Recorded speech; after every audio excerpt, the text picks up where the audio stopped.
it's Jill from Kids Baking Club, and I hope you are having a great day. Today I'm going to show you another recipe, but this is a little bit of a twist, which I'll tell you about in just a second. But I just want to remind you, if you have not got our Kids Can Bake cookbook, it's free to you. Just go to kidsbakingclub.com. It has all these kid-tested recipes that will help you in learning how to bake, which we're going to do today. So what we're going to do today is something that I've been hearing about, that people are having a trouble finding flour.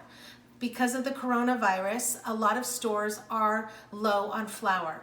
And hopefully where you live, that's not the case. But for those who do have this issue, I wanted to show you that you can make things with cake mixes.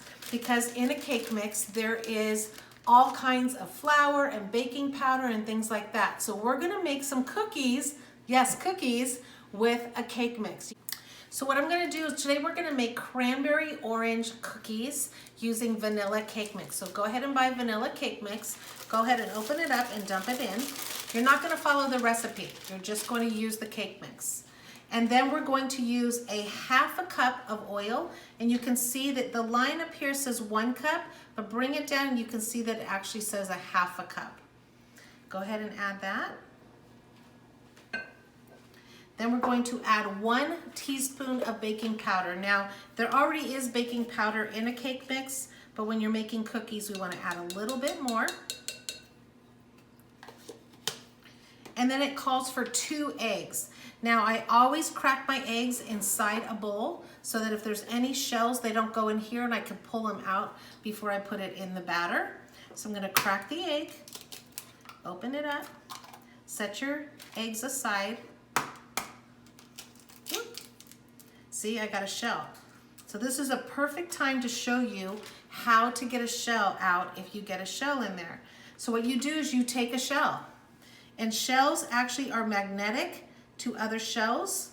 So you take it and you pull it right out like that, and it comes right out. I think there was another one in there too, yep. And you can pull it right out, just like that.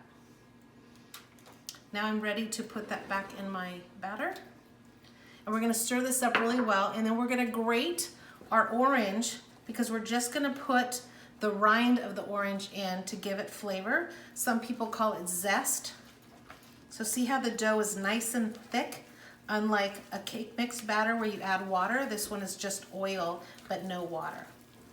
All right, we're gonna grate the side of an orange.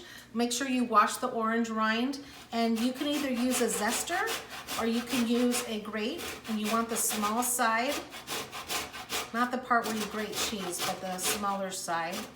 Make sure you don't keep your fingers next to it. We need about probably the whole orange of zest. All right, now that I have all of the orange zest, I'm going to go ahead and put that in my batter. Put some on the counter. And then I'm going to put a cup of cranberries. Now, if you don't want to use orange zest, you can use lime zest, you could use lemon zest, and you could substitute the dried cranberries for dried apricots. You might have to cut them into little pieces. And then you're going to stir it. And we're going to put these on a lined baking pan. And a lined baking pan is using parchment paper.